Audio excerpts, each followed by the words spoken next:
Good afternoon, everyone, and a warm welcome to those who are watching this webinar on this Sunday, this very sunny Sunday. I really appreciate the time that you are putting aside to watch this webinar. A warm welcome. You are out for a treat.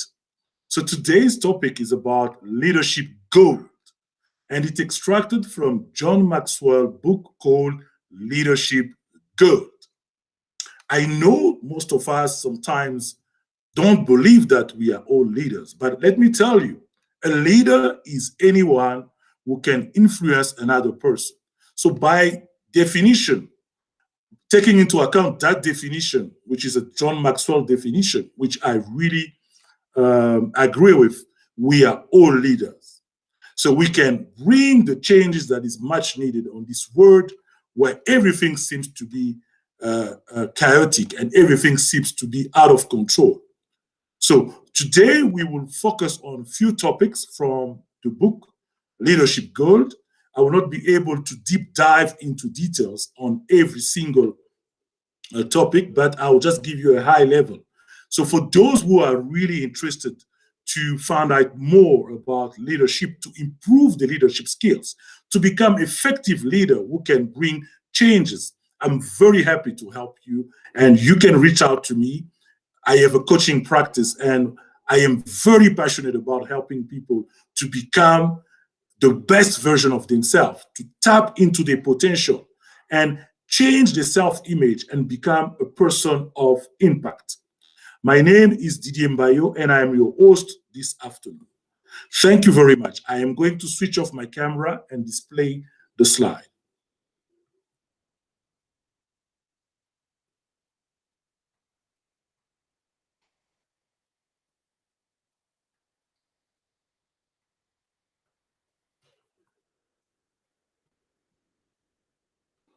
So today we're going to cover this topic, Leadership Gold, from a John Maxwell book. Let me start off with this quote. It has been said that a wise person learns from his mistakes. A wiser person learns from other mistakes. But the wisest person of all learns from other success. And I would really encourage all of us to really learn from other success because all of us have people around us who have become really successful. So it's good to get the recipe for success and learn from them. So the author of this book, which is John Maxwell, has been a friend and a mentor of many people, including myself. And John has mentored thousands of people, individuals, and has brought so many changes in people's life. John has written almost over 100 books today that are really changing people's life. So we will look today at the following topics. No one gets to the top alone. How to lead yourself and how to handle defining moment and criticism. And stop working and get in the zone. Get real, your first responsibility. Leader never stop learning and people quit people. Now, how to be a leader worth following. What will be your leadership legacy? So if you are lonely as a leader, then most people will ask themselves, so what is wrong if I'm lonely at the top? Why is it so critical that you lead yourself well? What is the quickest way to evaluate how well you are leading your team? And how do you lead the toughest person in the room? People quit people, not companies. How do you avoid losing key people? And in our limited time, we are only going to scratch the surface of each one of these topics, like I've said. But I will try as much as I can to give you some key takeaway.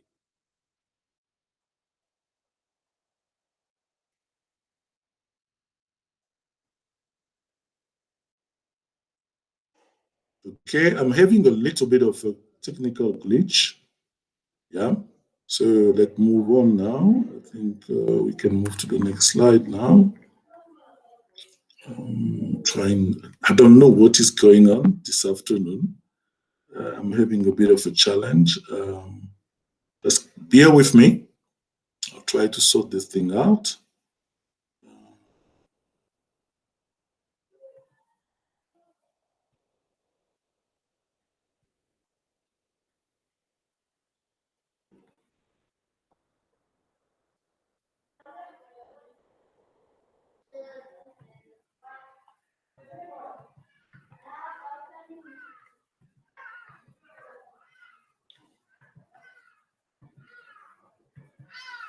Okay, so we are back to normal.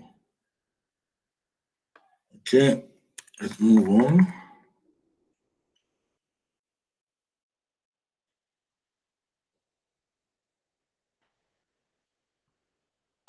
Now, what kind of a leader will leave everyone behind and take a journey alone? This is a very interesting question because no one ever gets to the top alone. And I believe that anyone who gets to the top have been helped by somebody or have been helped by a group of people, because there is no such things as a self-made man. And I hear most of the time people saying, I am a self-made man. That is a crap. Everyone gets help from somebody. Taking people to the top is what good leaders do. What do you and I need to know about taking people to the top? First, no one ever gets to the top alone. If you are at the top of your organization, then you did not get there all by yourself. A tragic mistake leaders make is when they get to the top, they get protective and start pushing others down, like playing king of the hill when you were a kid. If you are lonely at the top, one behavior you may need to evaluate is you may be clinging to your position rather than connecting with your team and inviting them to join you at the top. It's so crucial as a leader that you need to understand that you have to connect with your team. You need to bring people along with you. You can't be a leader and be alone at the top. You need to have people with you because leadership is about people. Lonely at the top, here's how to bring others along with you. If you are lonely as a leader, then what is wrong? That is usually the common assumption of people. This is a great question. If there's been one consistent assumption leaders make is that if you are a good leader, then it is lonely at the top. And you hear many times people saying that. But John Maxwell says, if it is lonely at the top, you are not doing something right. Make the case if you feel lonely in your position as a leader, then your leadership is all about your position and not about your people. And like I've said, leadership, it's all about people. You can't pretend to be a leader when you don't consider other people.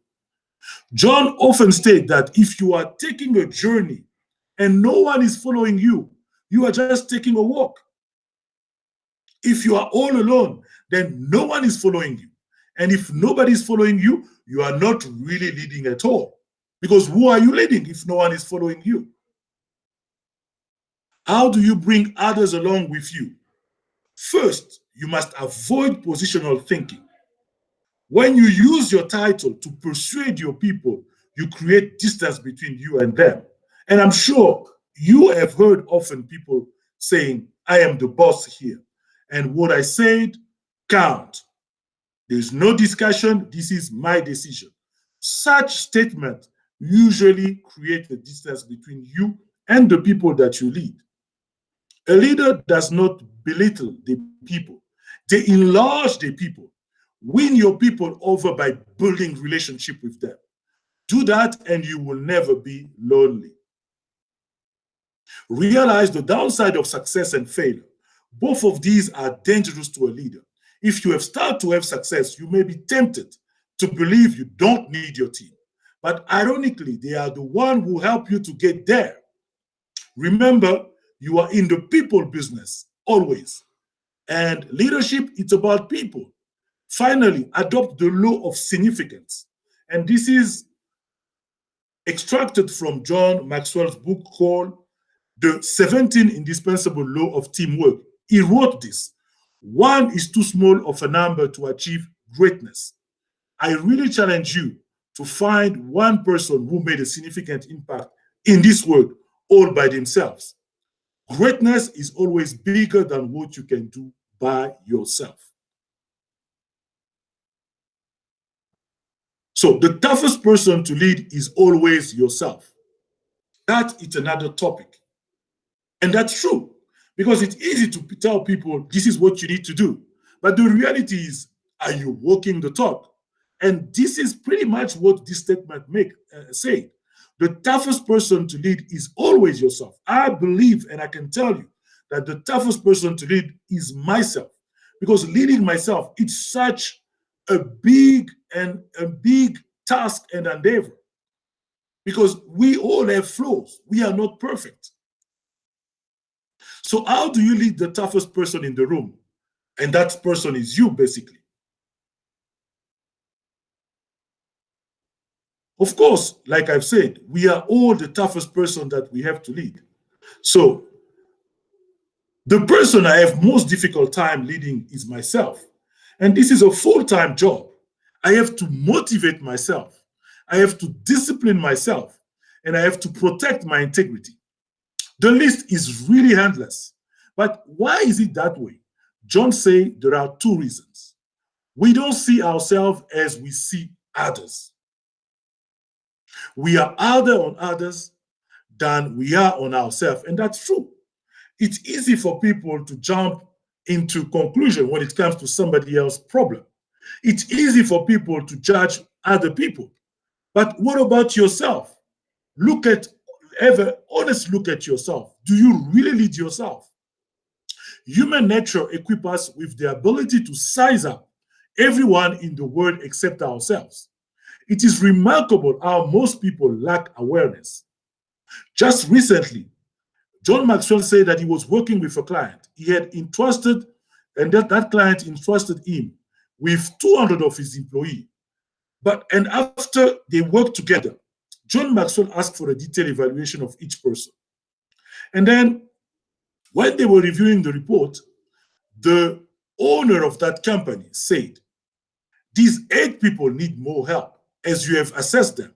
They lack a realistic perspective of who they are. They lack basic awareness.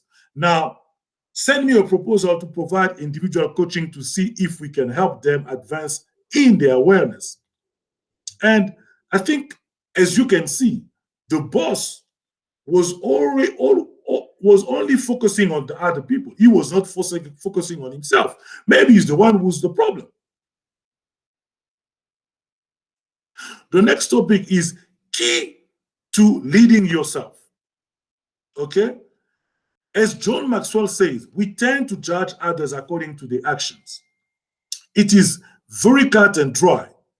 And usually, when somebody acts in a way that is not what we expect, we quickly jump and start judging people. However, we judge ourselves by our intention. Even when you blow it, you will let yourself off the hook because your motive were good. So how do you lead yourself? That is a great question. You must develop a self-discipline. It said that one day Frederick Great of Prussia was walking on the outskirts of Berlin when he encountered a very old man walking straight in the opposite direction. Then he asked, "Who are you?" And Frederick asked his subject, and the guy responded, "I am a king," replied the old man. And then a king laughed Frederick because Frederick was the prince. "Over what kingdom do you reign?" Then he says, "Over myself," was the proud old man.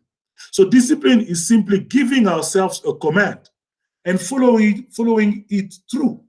Self-discipline is the highest form of leadership. You are the captain of your ship and the master of your own soul. Because you can't tell people to do something that you don't do. You have to display discipline. And I can tell you, discipline is not easy for anyone. because we have a tendency to do things as we feel like doing them. But discipline is the only way to be an effective leader. Leading yourself is a challenge, and one of the place where your character show up is in how you lead yourself. And that is true. Because you can't pretend and tell people that I am a good leader when yourself cannot follow up on some of the things that you have asked yourself to do. And that is exactly what discipline is all about. So you must be able to follow through about the things that you have said to yourself that you're going to do on a daily basis, on a weekly basis, on a monthly basis. Honestly, friend, there are days when I can tell you, I just want to take a break from keeping myself under control. The problem is, it is not wise to take any day off, which lead me to the second action you can take to lead yourself well. Seek accountability. This is the second action. So the first one, you must be disciplined. The second one, seek accountability. John says people who lead themselves well know a secret. They can't trust themselves. It is when you think you are untouchable that you learn how quickly you can be touched by poor choice. So accountability is very much something that helps you to be an effective leader. It helps you to keep yourself in check because you have to be accountable for the decisions, for the things that you do. So I think this is a very important part that one need to understand. The question here, do you have an accountability partner or a peer group? Because as you lead yourself, you may be challenged sometimes to really be disciplined. Now, the only way you can keep up with that, being disciplined, you need to have an accountability partner or a peer group. Those people will help you to remain consistent with the actions and things that you have said to yourself. For example, I know myself that if I'm just aware of an upcoming session with my group, it allows me to avoid acting upon poor decision. So if I know that I'm going to meet my peer group or I'm going to meet my accountability partner, it means I need to be prepared to report back on the actions and the things that were in my to-do list that I was supposed to do. So because of that feeling of not sitting in that meeting, not being able to tick all the boxes, I will definitely make sure that I follow through what I have said that I'm going to do. Thomas Watson said it so aptly, nothing so conclusively proves a man's ability to lead others as what he does from day to day to lead himself. The next one is you have to practice patience. You have to be patient with yourself because it's not easy sometimes to follow through on some of the things that you have said to yourself. There may be days when you wake up and not feeling really good about yourself, about doing what you say that you're going to do. Be patient and be gentle to yourself. The choice we make in critical moments help to form us and inform others about who we are. This is the other topic that I wanted to touch on. Defining moment, define your leadership. John Maxwell point out that the oftentimes it is the choice we have made in time of crisis or challenge that define us and shape our leadership. If you want to gain influence with people, learn to solve problems. How you act or fail to act in those moments reveal to others just what our leadership competencies are. Because people expect you as a leader to solve problems. And that's the kind of mindset that you need to adopt. You must be a people solution. there is usually a term that people put on their CV. You must be solution orientated. You need to make sure that you always, whatever challenges that you face, whatever problem you face, you always focus on the solution. Times like facing a personal failure, taking a stand on an issue, experiencing suffering, or making an unpleasant choice, all these and more, when stick handled rightly, will either catapult us forward or eliminate our effectiveness. So be a person who is always solution driven, a person who always find a solution when there is a problem, because that will be the defining moment where people look at you and say, we have a leader.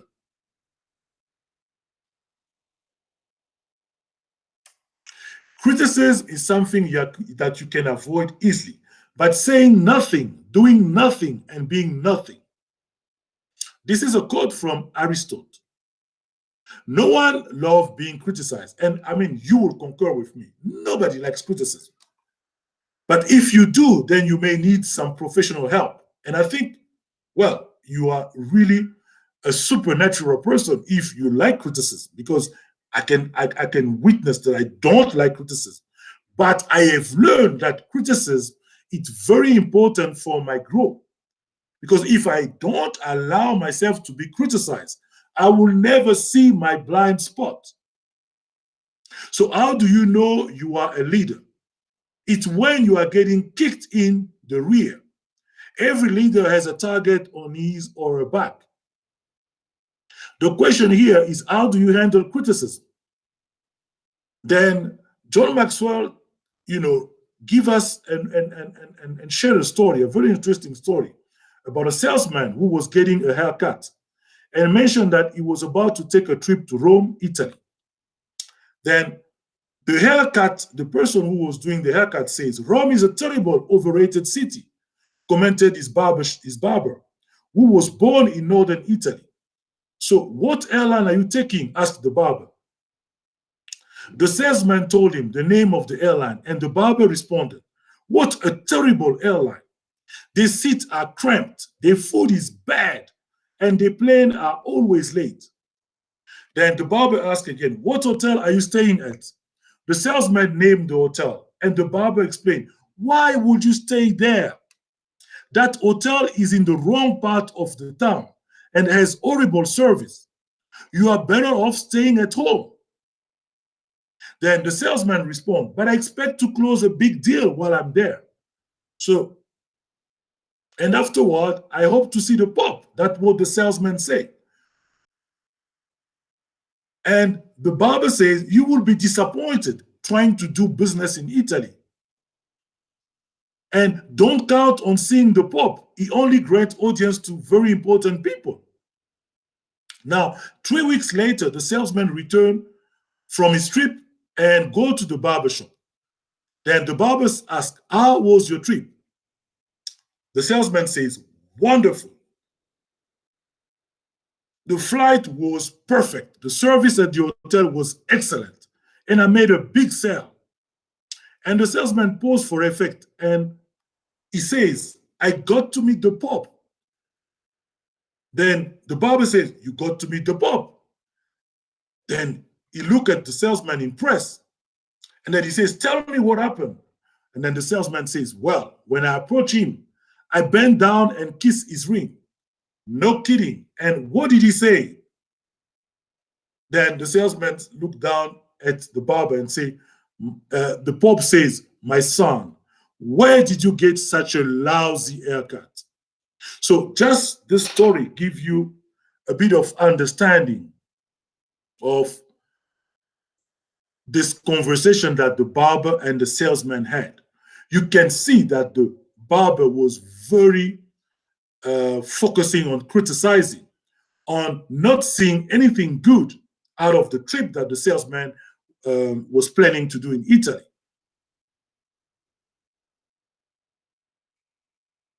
Now, what I would like to bring your attention to, is people can change for the better only when they are open to improvement.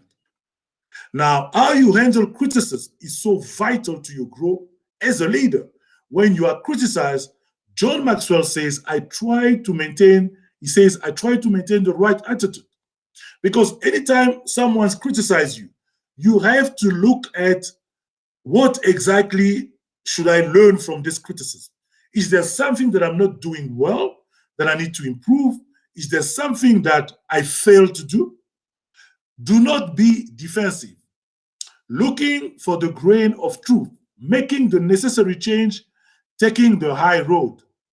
When you sit in the leader seat, criticism find your desk. A leader will never have a life without being criticized. You have to understand that it's part of your journey as a leader. Whether it is legitimate or not, maintain a positive attitude that there is a gold in that pile of dirt. Here are the questions you have to ask to determine what kind of criticism it is. The first question, who criticized me? Adverse criticism from a wise person is more to be desired than the enthusiastic approval of a fool. The source of your criticism often matters. The second one, how was the criticism given? Try to discern whether the person was being judgmental or whether he gave you the benefit of the doubt and spoke with kindness. The third one, why was it given? Why was the criticism given?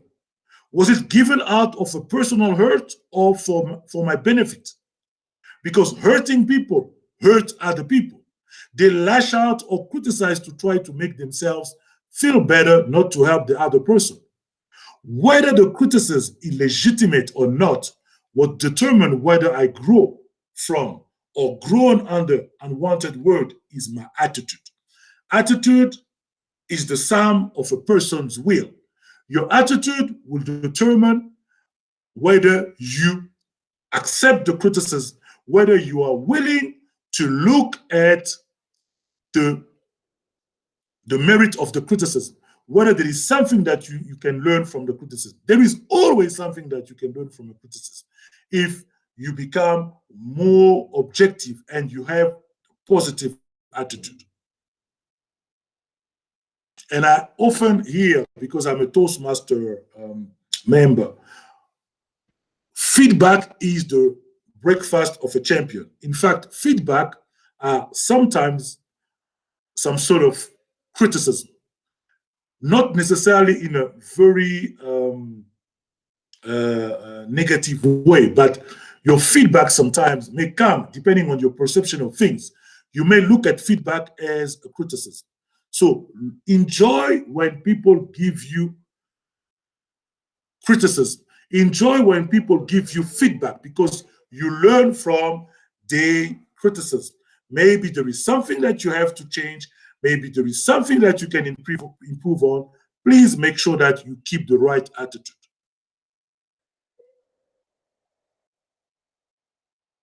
Now, love what you do and you will never work a day in your life. John Maxwell in the book described the importance of having passion for what you do. Following your passion is the key to finding your potential. Now, many people go through life without finding their passion, without finding their purpose. And that is so sad because your life revolves around your ability to find and tap into your passion.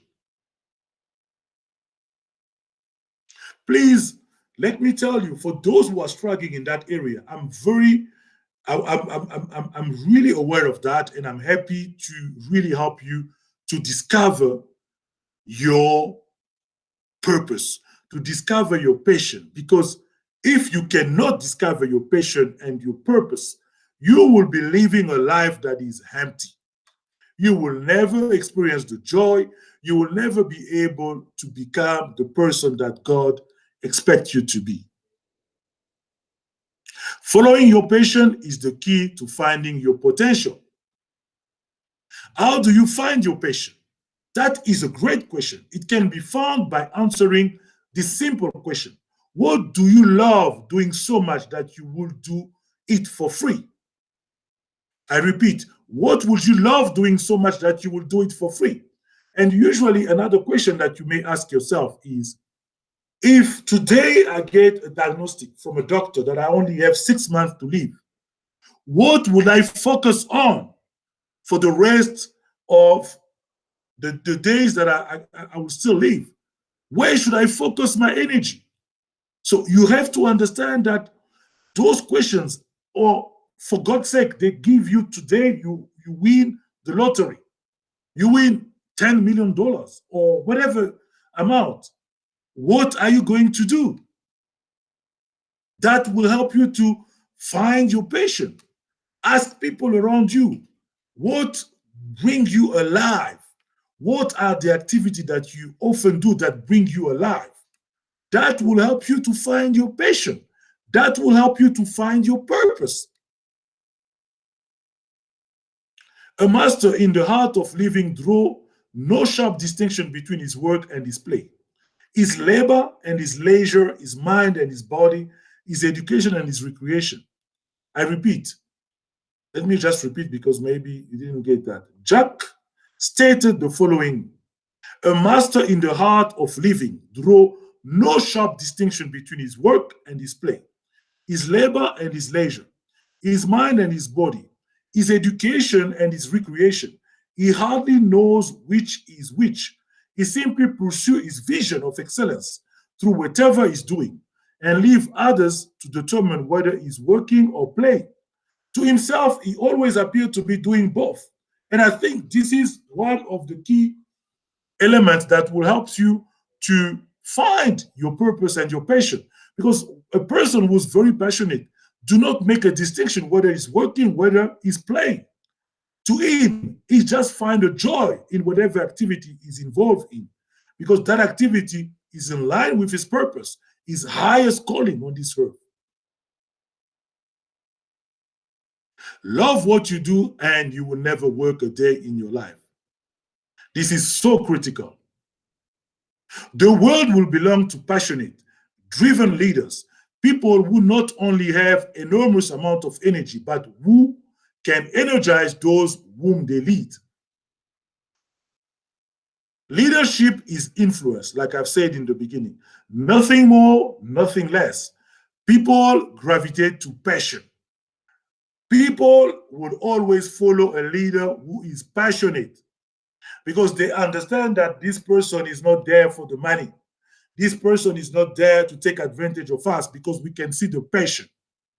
The question here is, are you passionate about the work you have?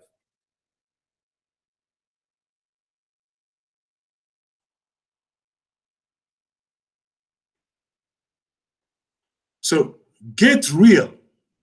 One of the pitfalls that can stop potential leader is the desire to focus on vision to the detriment of facing reality.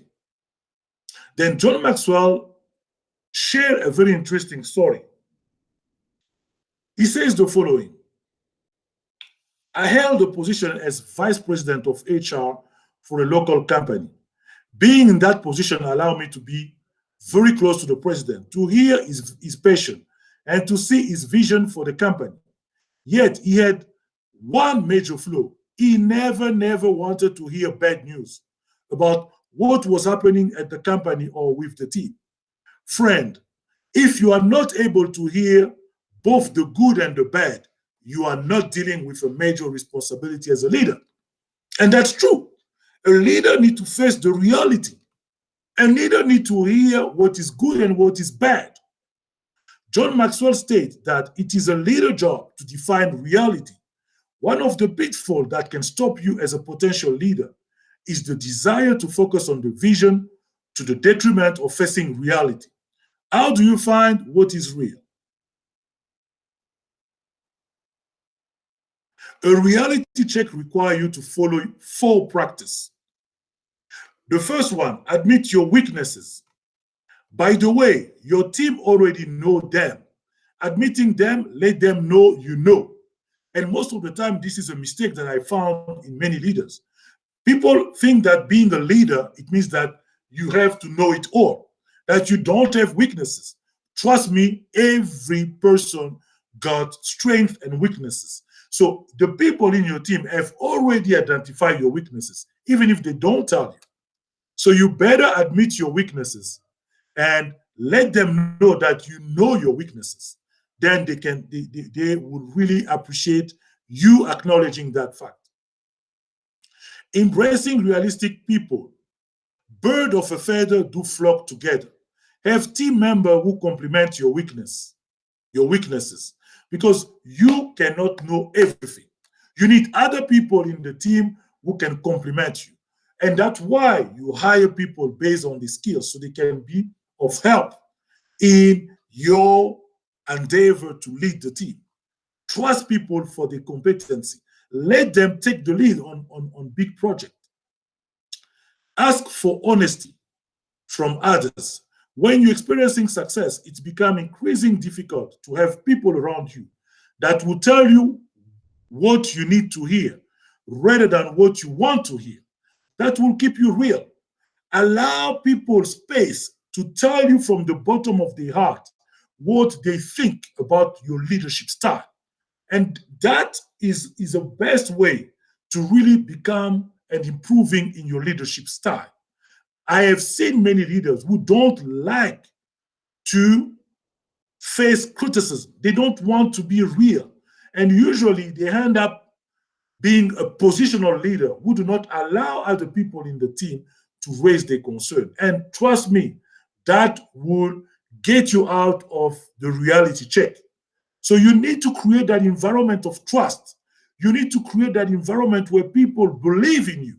And when people can see that you also believe in them, that you have their back, those people will definitely be honest with you when they see that there is a flow in your leadership style.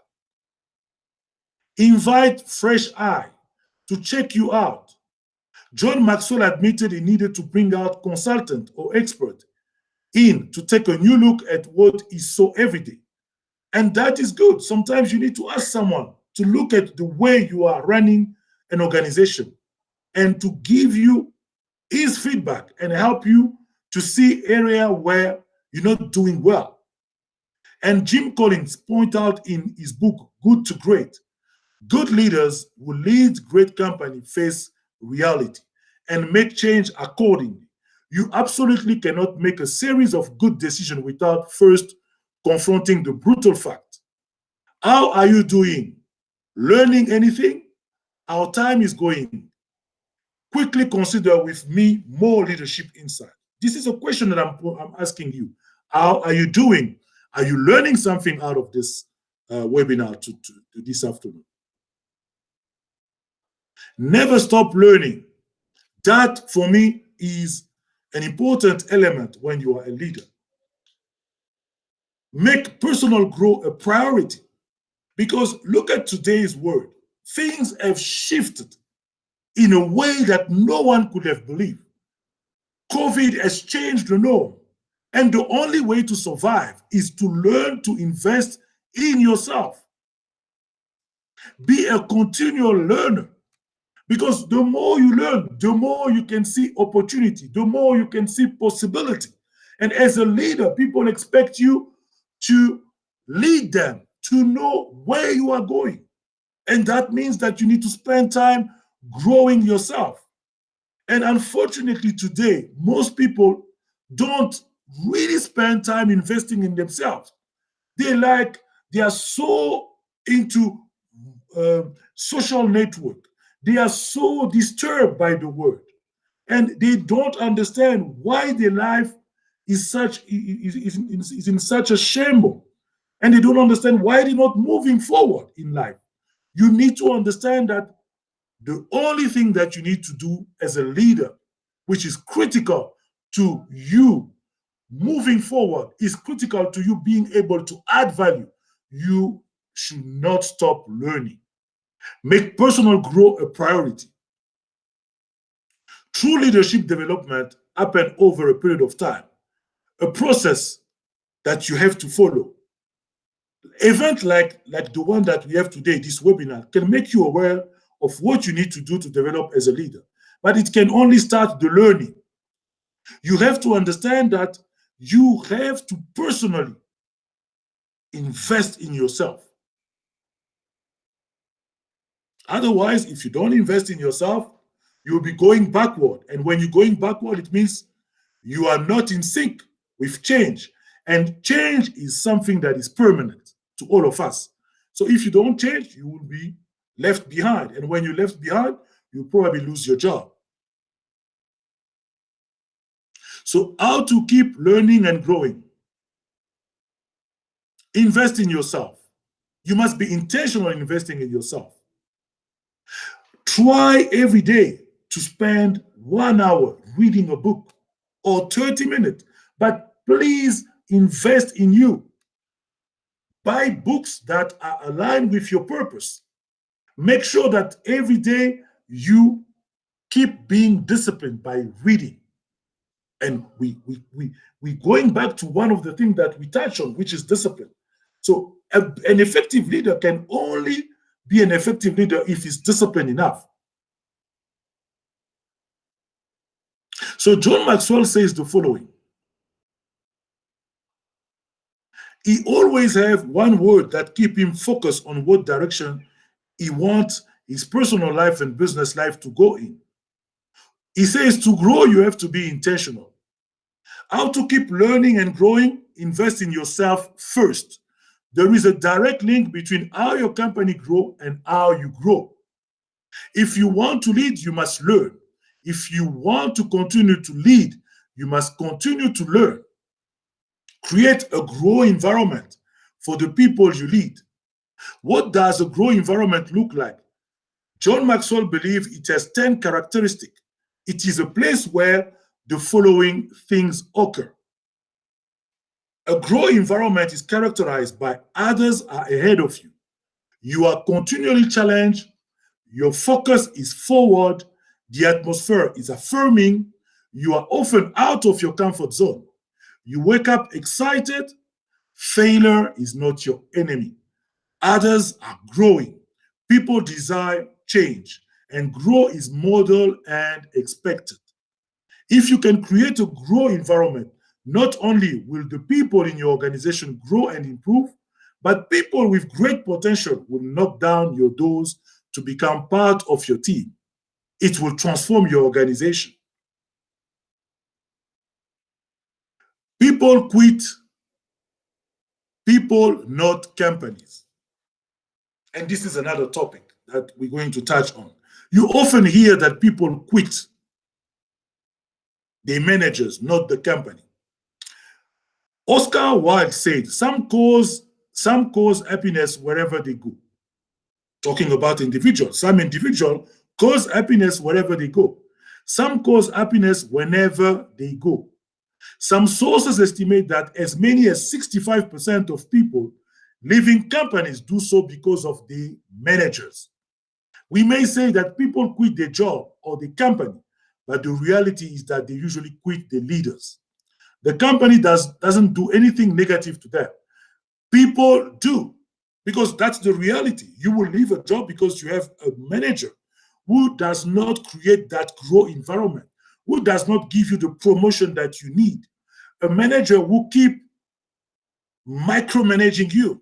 So that is something that will trigger that decision to quit the company. So that's why we say people quit people, not companies. Sometimes co-workers cause the problem that prompt people to leave. But often the people who alienate employees are the supervisors, the managers. So what type of people do employees quit on?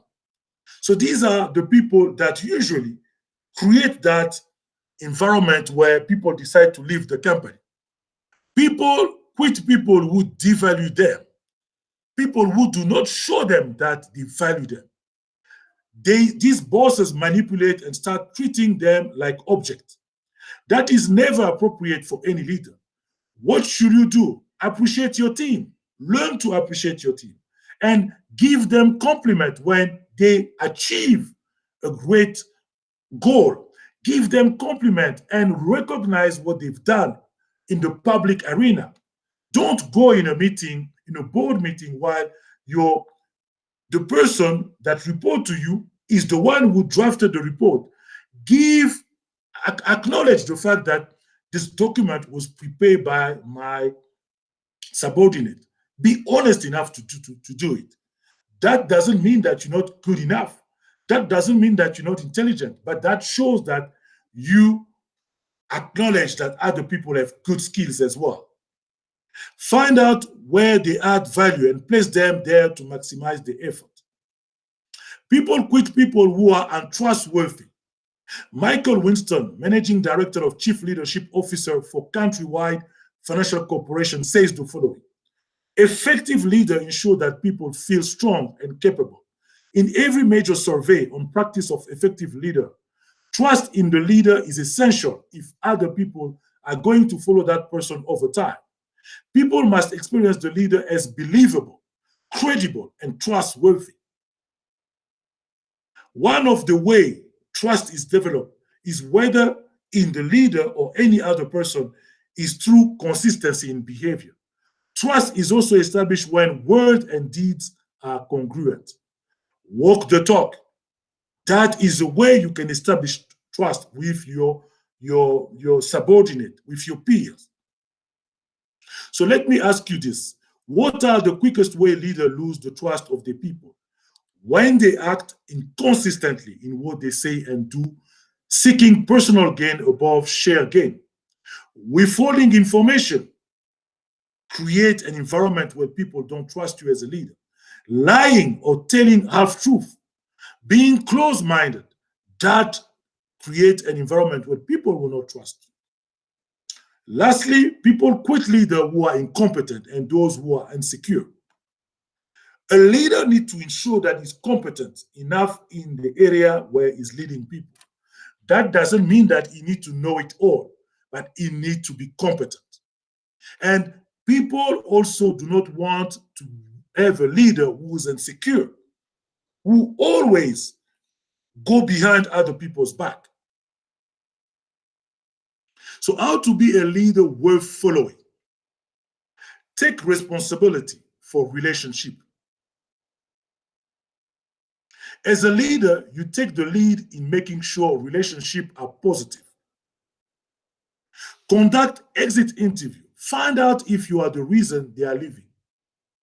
And I'm sure most of the leaders do not do that, because you need to find out, why is this person leaving? Am I the one who create this environment, who trigger this for this person to leave the organization? And that is also a good way to reflect and allow yourself to be criticized so you can improve your leadership style.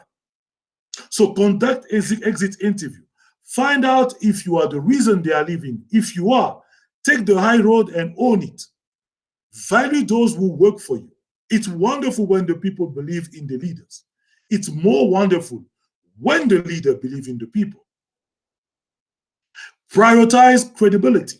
As a leader, there will be times when you are over your head. During this time, be trustworthy. Maintain positive emotional health. Follow the golden rule and have a positive attitude with your team. It will be contagious.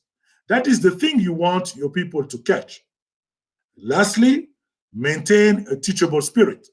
What this means is you understand that everyone and every situation can teach you something. Humble yourself. Be a humble leader. Accept sometimes that you do not have the right knowledge on a specific area. Acknowledge that your team member may be good at a specific task and let them do it. Having this posture with your team will endear them to also want to be teachable. Remember, people do what people see. Choose today the legacy you want to leave others. What is it that you want to leave behind when you pass from this earth? Claire Booth Lucy cleverly called this your life sentence. If you are intentional about creating your legacy, people at your funeral won't have to wonder what your life sentence was. I think this is a good point. Do you want people, when they are at your funeral, start saying bad things about you as a leader? Or do you want people to recognize how good you are and how good you were as a leader? Eleanor Roosevelt remarked, life is like a parachute jump. You've got to get it right the first time. And author and leadership expert John Coates said, most people don't lead their life, they just accept them. Don't allow that statement to apply to you, my dear friend. Begin choosing the legacy you want to leave others. It may be just the beginning of the process, but that is okay. You must start in order to finish. Thank you very much. These are the few nuggets that I wanted to share with you today. And I hope that these nuggets will help you to become a very effective leader. And like I've said,